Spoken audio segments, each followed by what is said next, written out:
Welcome back. A solo episode here of Dynasty Theory. I'm John Bauer. Mitch and Dan unable to join today, so I'm coming at you a little bit earlier than usual. And the plan today was to go over week 8 takeaways as we've been doing throughout the season and then provide some actionable thoughts and opportunities moving forward. But the NFL had other plans, and it was a little bit more of an exciting trade deadline than we're used to. And as you can tell here, I'm still a little under the weather, so bear with me. See if I can get through this episode here. Don't have Mitch and Dan to fill the awkward pauses with their knowledge. But a lot of good stuff here I want to get through. And before I do, remember this week's episode of Dynasty Theory is brought to you by MANSCAPED, who is the best in men's below the waist grooming. MANSCAPED's performance package is the ultimate men's hygiene bundle. Join over 6 million men worldwide who trust MANSCAPED. Exclusive offer, 20% off, free worldwide shipping, code Theory20 at manscaped.com. The lawnmower, Dan would be mad if I didn't mention the weed whacker. Seriously, a great product. And, it always helps support the Dynasty Theory team. So again, code Theory20, 20% off, free shipping at manscaped.com. Roy in the chat. What's going on, buddy? Over there in England. What is it? 11 o'clock over there. So the early time works out for our international viewers. So week 8, it is in the books. I had some things I wanted to talk about, and we'll still probably get to them. But again, the NFL trade deadline has come and gone just a little bit over an hour ago. Kareem Hunt, Cam Akers, Brandon Cooks. Unfortunately, I cannot report and tell you that they've been traded. Only a 4-hour difference, Roy? Holy cow, I'm giving you the benefit of the doubt. Is the daylight savings everything the same?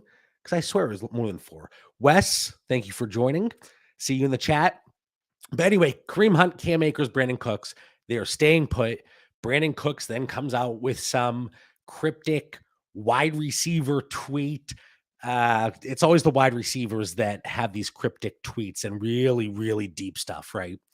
So nothing to talk about there other than still another weapon in the Houston Texans offense for Davis Mills to work with.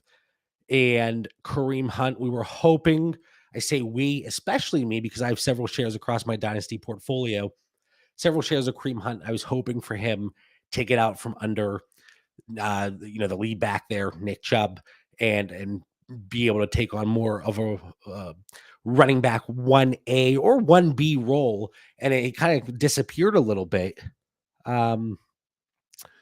this year, a little more than expected. And then Cam Akers, he is going to be reporting back to the team now that he has not been traded. That was the report that was mentioned before the trade deadline even passed. So those guys staying put, but there are plenty of names to mention here. Zach Moss to Indianapolis with Nyheim Hines coming to Buffalo. Oh, man. So the Indianapolis situation, it's Jonathan Taylor, of course, but now you lose that top option in the receiving game out of that backfield. Deion Jackson, in my mind, is the one that would fill in to take on a little bit more of a satellite back role in that offense if Jonathan Taylor is healthy and active. And hopefully, knock on wood, he does remain healthy here as the season progresses. Zach Moss, he's somebody for me that is just going to be in there.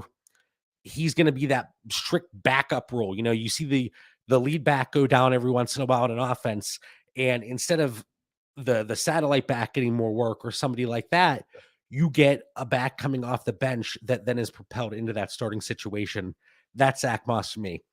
Nyheim Hines in Buffalo, it's confusing for fantasy managers, right? Because they have Devin Singletary, then they have James Cook. They just took in the second round. And initially, we didn't know that Zach Moss was coming back. So that clears it up a little bit. But Nyheim Hines is somebody who's good on special teams. He's under contract until 2024. So first thing, it's not ideal for James Cook. Overall, his price for me hasn't really changed since the trade was announced. just because I was a little bit lower overall with how the season has been progressing, even though he did get a little bit more of a workload here last week, and we saw the big 40-yard reception, but still that late second, extremely early third 2023 value, which is crazy when you think about it, because a lot of people were taking James Cook back into the first in 2022. And he was somebody that was going to be a project anyway, I thought, and it wasn't really going to take over that lead back role with Devin Singletary there in Buffalo. And Singletary's looked just fine, but still in that offense, there's not really a running back you're looking at. You're like, oh my goodness, like this is somebody that's been producing at a high level. I want them on my team for fantasy purposes. So Naheem Hines to Buffalo, not much of a change overall there. If anything, though, of course, it just makes it a little cloudier. I expect Devin Singletary to be out of Buffalo after his contract is up at the end of the 22 season. And hopefully that frees up some space there. And it's the Naheem Hines and James Cook show. But if Buffalo is showing us anything, it's expect the unexpected and look at these guys that they're bringing in, and seemingly not a weakness, but they still look to bolster the room. So Zach Moss, Naheem Hines. I think there was a 6th-round pick thrown in there, a contingent 6th-round pick that was included with Zach Moss to go back to Indy. So we'll see how that one plays out. Jeff Wilson to the Dolphins. Of course, I'm leading off with the high-profile trades, right? Kind of working my way from the bottom up. Jeff Wilson to the Dolphins. I wanted to see him get moved strictly because I do think there is talent there. He's only 26 years old. He is going to a familiar coach, a familiar situation, not really far removed from that 49er system. So right now it's Raheem Mostert, and then it's going to be Jeff Wilson. And that's because in a minute here, I'll talk about Chase Edmonds being moved to Denver in the trade for Bradley Chubb. So we have Jeff Wilson, Miami, still a really good opportunity there. If Raheem Mostert, if anything were to happen, you have to assume that Jeff Wilson steps right into that lead back role.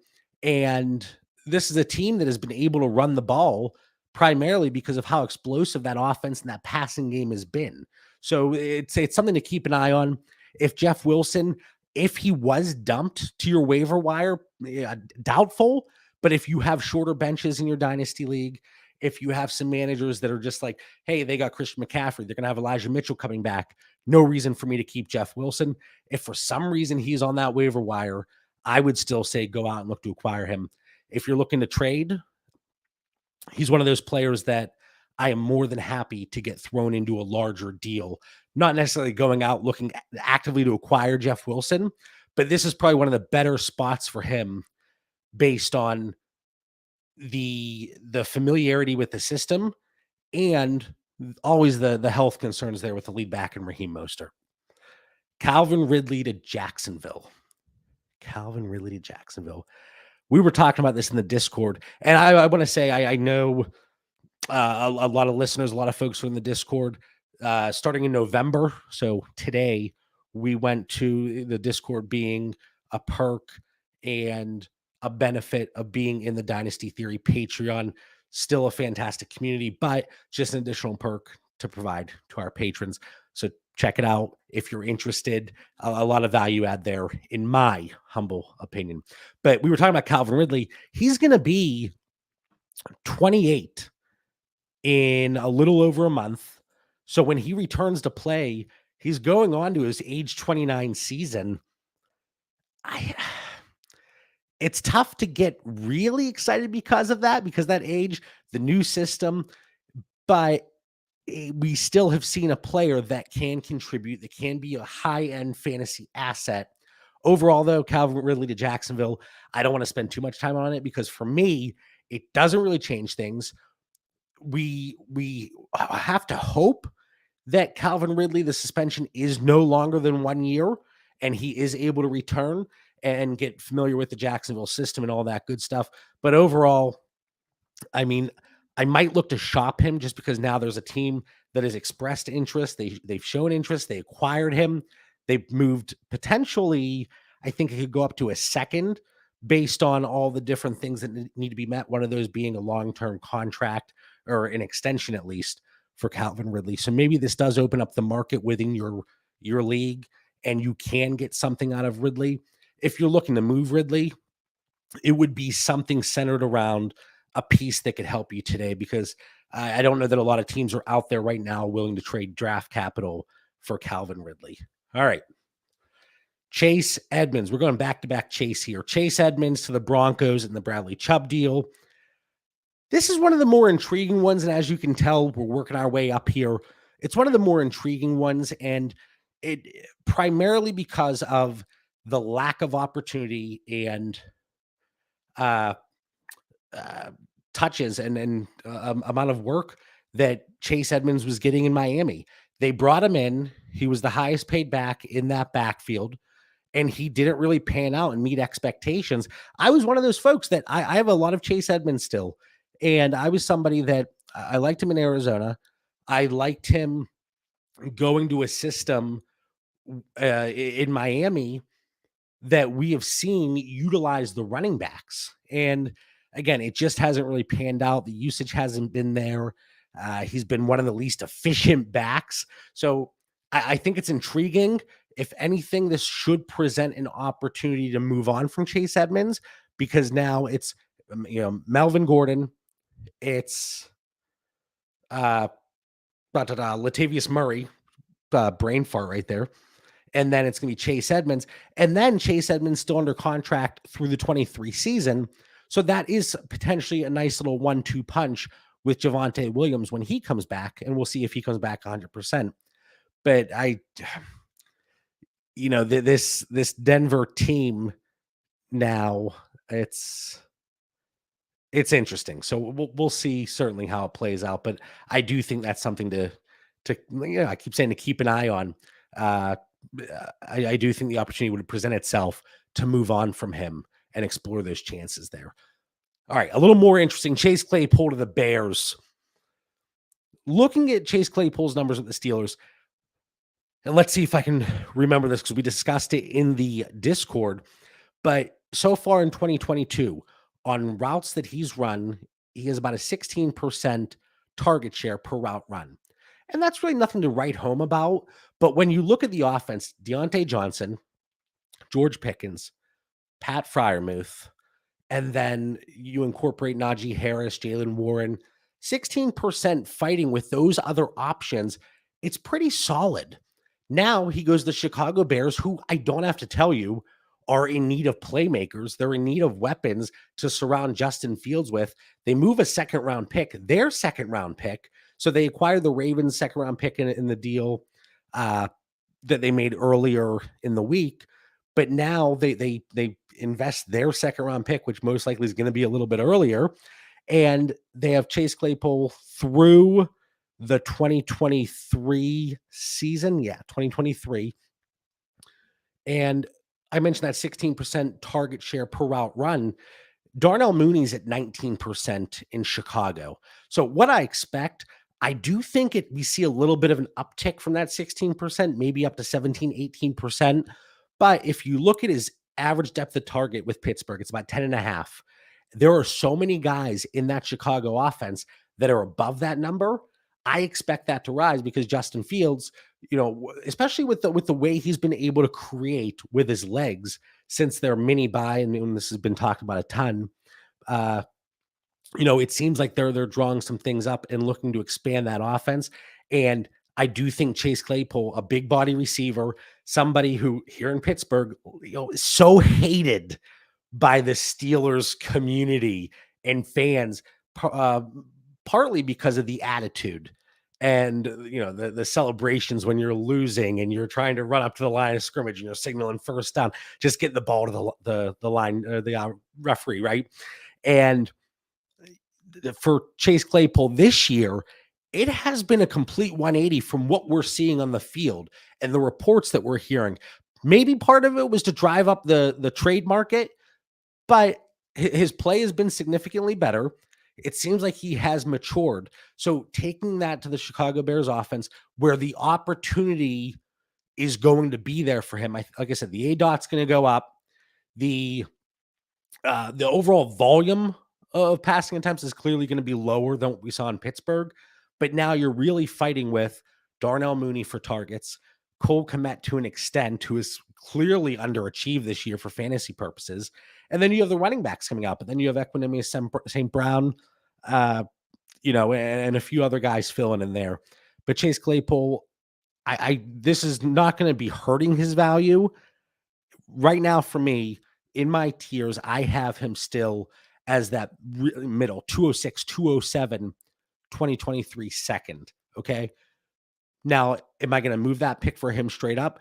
No, because I would be looking to pivot and get the little bump with him that makes sense. But if you're in a start 3 wide receiver league, I do think as the season goes on, Chase Claypool is somebody that's going to be a little bit more interesting. And just, his rookie year, he had 10, 11 touchdowns. So he has shown that he has that ceiling. We just need an offense that is going to work the ball to his strengths. And hopefully he just keeps that good attitude, because times are going to be trying there in Chicago this year. So hopefully he just keeps his head on straight and he, doesn't unravel before our eyes. The biggest, the craziest one here, because it was completely out of left field, TJ Hawkinson traded to the Minnesota Vikings for, I believe, a second, and there was another pick in there, and I apologize for not having it in front of me. But the main driver here, you have Minnesota, who's 6-1, and they are in a fantastic position across the division because of the poor play overall. But they're also playing pretty well, and one of the main drivers, Irv Smith, is now out 8 to 10 weeks with the ankle injury. He hits IR. You have TJ Hawkinson filling in. So a few numbers here, because I know a lot of people, they are down on TJ Hawkinson. Mitch and I had him as somebody that we were looking to sell previously, and we were able to do that in a few 2 PPR leagues that involved a 23 first coming back. But 8th, I get a text from my mom. They're working on getting a corner too. I think that deal's been done, so I don't know if she's behind. This is what I deal with. This is what I deal with here. There's that awkward pause. Got to get some purified water in my system. Oh, man. All right. So TJ Hawkinson, 8th in the NFL in terms of tight end targets per game. So he is not going to be the Mark Andrews, the Travis Kelce, okay? But we kind of know what he is. And he has that one explosion game, just that monster game this year, over 150 yards, 2 touchdowns, and it really propels his average numbers for fantasy purposes. One thing that, if you didn't think about it and you just heard Detroit Lions pass attempts, Minnesota Vikings pass attempts, I think first thought would be the Vikings throw significantly less than the Lions. Just really quick thought. But now with Kevin O'Connell opening up that offense a little bit, they're throwing the ball around 240 targets allocated through 7 games for both teams, the Lions and the Vikings. TJ Hawkinson around 18% target share for the Lions this year so far. Irv Smith and Mr. Munt combined at 18%. So if those two are getting 18%, they're matching TJ Hawkinson.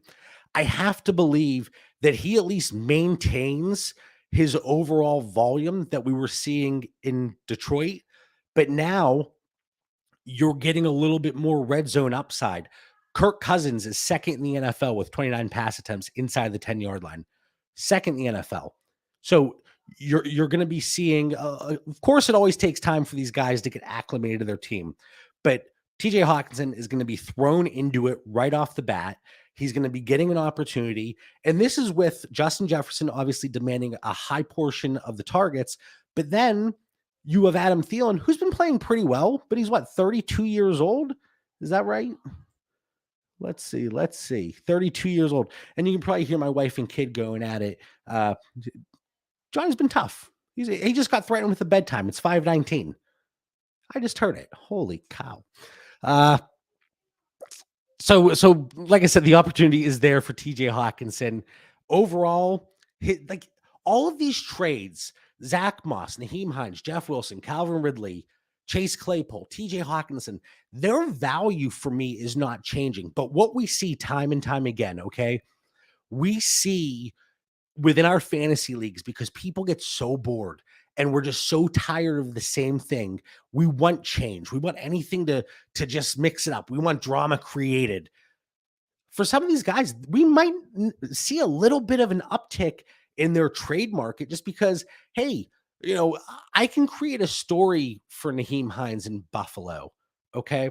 I can create a story for Chase Edmonds in Denver, for Chase Claypool in Chicago. I can tell myself that story. So maybe their price lines up with what you were looking to acquire before, but now you're getting a willing trade partner. So I do think the biggest mistake you can make is just sitting there, hands under your butt, not making a move here, or at least exploring the opportunity. And that holds true for TJ Hawkinson.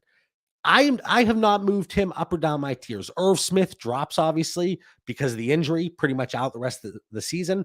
But now you have TJ Hawkinson, and they move significant draft capital. You have to believe that as a result, they look to lock him up. He is under contract through 2023, but you have to think that they look to get something a little longer term done. And, you know, 7, 8 targets per game for TJ Hawkinson. I do think that stays relatively flat, but again, a little bit more touchdown upside. And, I think it opens things up for Detroit a little bit. It looks like they're starting to write off the season. And based on their record, I get that. So looking at it from a from a Detroit perspective, Amon-Ra St. Brown, DeAndre Swift, whenever he is fully healthy, they're saying they don't think he's fully healthy. Gave him one too many carries there in week 8. But there are going to be opportunities for the other players around Detroit, maybe even a Josh Reynolds, where TJ Hawkinson helps open things up a little bit. So a lot of interesting things there with the trade deadline. Again, not too much from a value shift perspective. The ones that intrigue me personally the most, Jeff Wilson, Chase Edmonds, and Chase Claypool. But the other ones, I think status quo for the most part. It is going to be interesting, though, to see. Like I said, you have Irv Smith and is it Johnny Munt? I think Johnny at 18% combined target share for Minnesota. And now you have TJ Hawkinson stepping in. And I know he's somebody that people have been a little bit disappointed with overall, but he could have a nice little stretch here down the end of the season. But if that opportunity opens up to trade him off your roster, I'm exploring it. We did have a few questions in the Discord. I want to get to 2 of them before I sign off. So there are a few running backs here that, for lack of a better phrase, we'll call flash in the pans, even though you'll see some of them have had stretches in the past. But Latavius Murray, Kenyon Drake, Deontay Foreman, these are guys that for Murray and Drake could provide flex appeal. Deontay Foreman coming off a 30-point game there in week 8. What is the best approach? What are we doing with them? I'm not actively going out and acquiring any of them. I saw Deontay Foreman go for a 23-second earlier today in a 10-team league. 10-team league.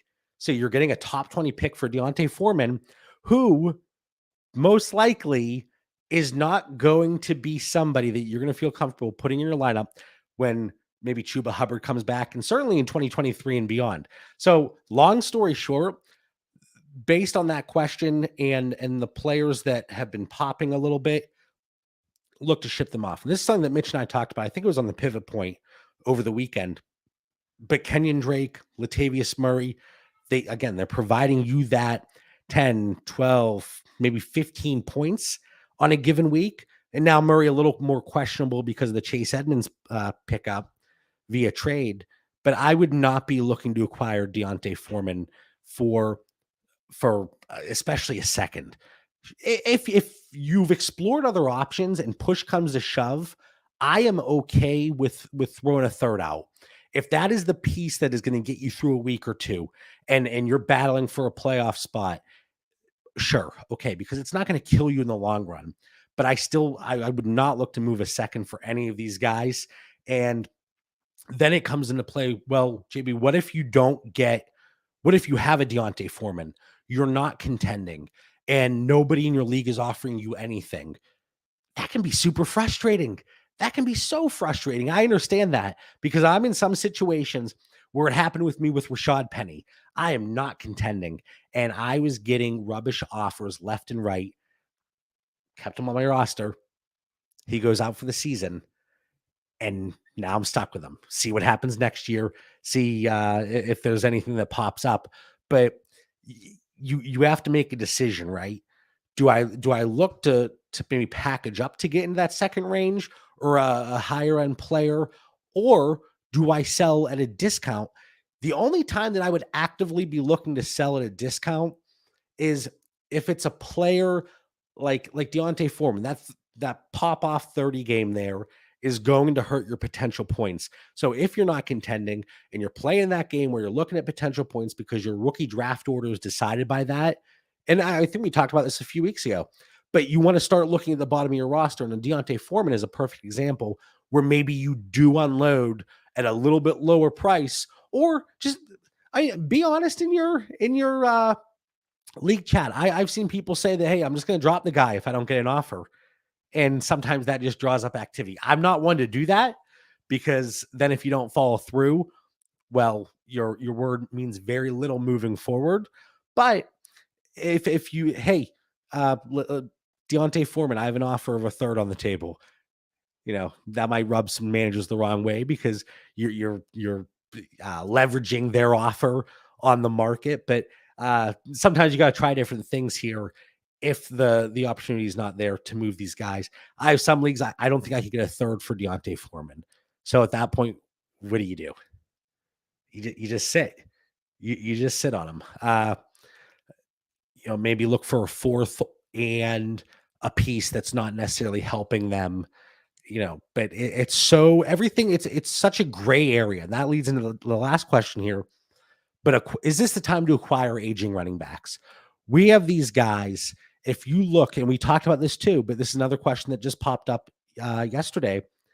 If you look at the guys that are producing, we have a prime opportunity to move on from some veteran running backs.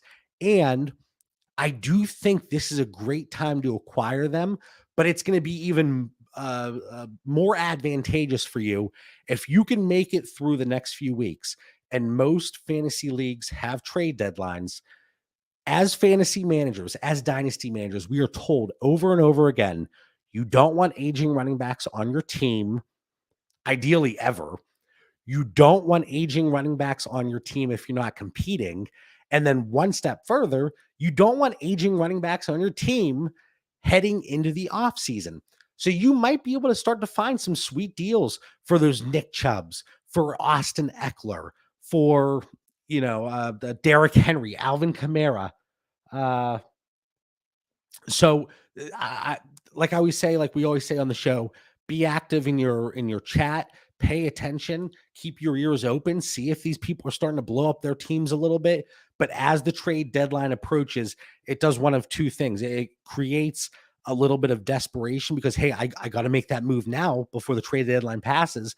But also from the side of the rebuilding team, I don't want to get stuck with this guy going into the offseason because his value plummets. And we all know that the values of these dynasty assets, especially running backs, are so cyclical. Once we hit January, Alvin Kamara's value is in the rubbish. And the rubbish is the word of the day here. I realize I just said that 2 times in about 5 minutes, but it's in the rubbish. I've been hanging out with our English friends here too much, I guess. English people say rubbish, right? I think they do.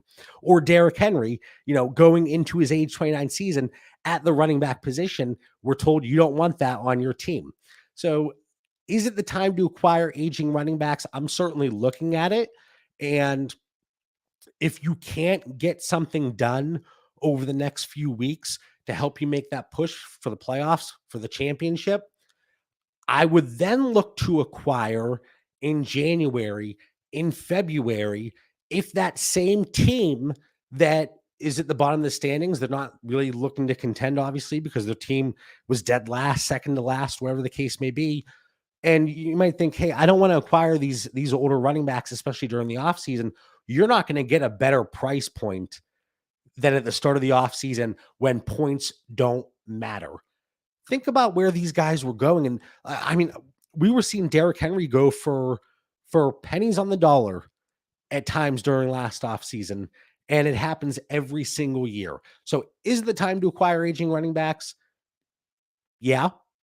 But then I would still explore over the next few weeks, and then even in January at even more of a discount and see what you can get done. If anybody in the chat has any other questions, any comments, concerns, players they want to discuss really quickly, let me know, or forever hold your peace. This is the most trades ever on the trade deadline day.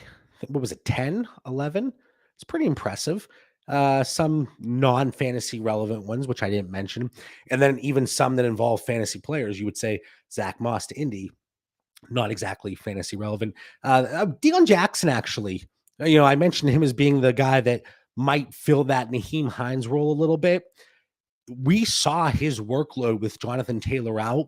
So much like Jeff Wilson in Miami now with Raheem Mostert, I would look at Deion Jackson very similarly.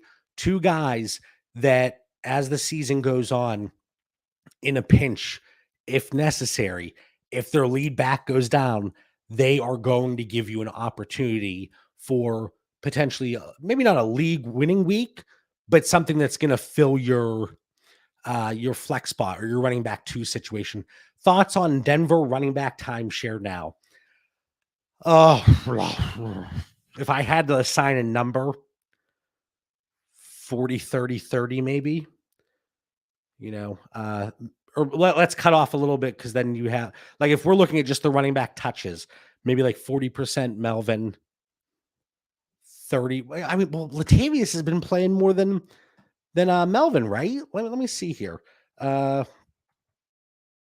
think Latavius out touched him again. And then we'll see Chase Edmonds in that pass catching role that we thought he was going to be a little bit more involved in Miami, and certainly we saw in Arizona. But let's see here.